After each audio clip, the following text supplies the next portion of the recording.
Sir ఇవన్నీ ఏంటంటే ఇప్పుడు దీనిలాగా ఉంటుంది, ఈ ఆపరేషన్ గరుడలాగా ఇవన్నీ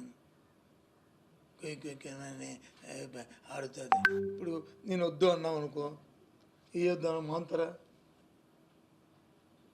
ఇప్పుడు 6 నెలలు అయింది, ఎన్ని దర్యాప్తు చేశారు, ఏం జరుగుతున్నాయి వేసుకోమని. జిల్లా కోర్టు కాకపోతే డివిజన్ కోర్టు వేయమనండి. అసలు ఇవన్నీ పక్కన పెట్టండి సార్, వేసుకోమనండి సార్, మాకు అభ్యంతరం లేదు. నేను మొన్నటి రోజున అడిగాను, మళ్ళీ రేపు లెటర్ రాస్తున్నాను. ఏది మన సిట్ని బయట తీయమనండి. అదే అప్పుడు మేము చేయలేకపోయాము, ఇప్పుడు చేయొచ్చు కదా. ఎందుకు చేయలేకపోయాము? వేరియస్ కారణాలు. ఓకే ఫైన్, ఇవాళ చేయొచ్చు కదా. నేనే అడుగుతున్నాను కదా, డిమాండ్ చేస్తాను కదా. ఎందుకు చేయకూడదు? సిట్ ఎవరు వేశారు? టీడీపీ గవర్నమెంట్ వేసింది, దాన్ని వైసీపీ గవర్నమెంట్ ఎక్స్టెండ్ చేసింది. మళ్ళీ ముందు వచ్చి 2009 నుంచి అన్నారు, 2009 నుంచి కాదు 2014 నుంచి అన్నారు, దాన్ని 2004కి ఎక్స్టెండ్ చేశారు. ఫైన్, ఎందుకంటే 2004లో మేము అందరం మంత్రులని. ఫైన్. ఆ తర్వాత మా ప్రభుత్వం వచ్చింది, ఇంకో సంవత్సరం ఎక్స్టెండ్ చేసింది. ఫైన్. అందులో ఈ లోపల మేము ఖాళీ అయిపోయాము, మేము ఓడిపోయాము. ఇప్పుడు ఓపెన్ చేయొచ్చు కదా. ఎవరు దొంగలో, ఎవరు దొరలో, ఎవరు దోపిడీదారులో, ఎవరు భూపకాసుల్లో, ఎవరు దోచుకున్నారో వస్తాయి.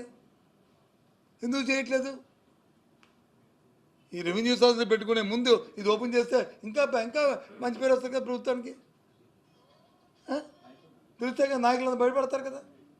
ఎందుకు చేయట్లేదు? కారణం ఏంటి? అది కూడా అడుగుతాను రేపు. మీరే చెప్పాలి దానికి. నేను అనుకునే కంటే ఎందుకు చేయట్లేదని, మా ఆయాంలో ఎందుకు చేయలేదు మీరు చెప్పండి. మీ ఉద్దేశం చెప్పండి. అలాగే ఆయాంలో కూడా అందుకే ఇప్పుడైనా చేయదు కదా. వ్యవస్థల్ని ప్రజాప్రతినిధులు మేనేజ్ చేయడం అనేది తప్పు. నేను అందాక చెప్పాను, వ్యవస్థలు పటిష్టంగా ఉంటే ఆటోమేటిక్గా అన్నీ బాగా పటిష్టంగా ఉంటాయి. వ్యవస్థ మీద నమ్మకం ఉంటే తెలుగుదేశం పార్టీకి కానీ ఈ చెప్తున్న సోకాల్ లీడర్లు ఎవరికైనా సరే, ఇంక్లూడింగ్ చంద్రబాబు నాయుడుతో కలిపి ఆ సిట్ని ఓపెన్ చేయమనండి, మ్యాచ్ తీసుకొని పంపించమనండి. ఏం జరుగుతుంది? ఎవరు ముద్దాయిలే తాగుతారు, ఎవరు దోపిడీదారులు తాగుతారు, ఎవరు భూబకాసే తాగుతారు. మళ్ళీ కావాలంటే ఇంకో కొత్త వేసుకోండి, ఎవరుతాడు ముందు పాత ఓపెన్ చేయి, కొత్త వేసుకో. ఎందుకు చేయట్లేదు? అది నా డిమాండ్. మరి మేమున్నాం కదా, 2004 నుంచి ఈ ప్రాంతంలో ఉన్నానే కదా. నేను 15 సంవత్సరాల మంత్రిని కదా. హైయెస్ట్ కాలం 2004 నుంచి 2029 అంటే 15 సంవత్సరాలు నేనే మంత్రి అందులో. ఏం తప్పే ఉంది? ఏంటి ఎందుకు వేయట్లేదు? ఇంకా చెప్పండి.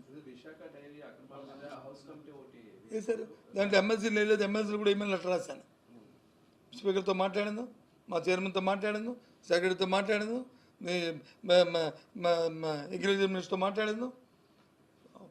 సభా సాక్షిగా ఆ రోజు ఈ ఎమ్మెల్సీ గారు కూడా ఉన్నారు. హౌస్ కమిటీలో 2 కమిటీలు ఉంటాయన్నారు, 2 హౌస్లు ఉంటాయన్నారు. కానీ ఎమ్మెల్సీలు లేరు కాబట్టి ఎమ్మెల్సీలు కూడా ఇంక్లూడ్ చేయండి దయచేసి అని చెప్పి లెటర్ రాశాను.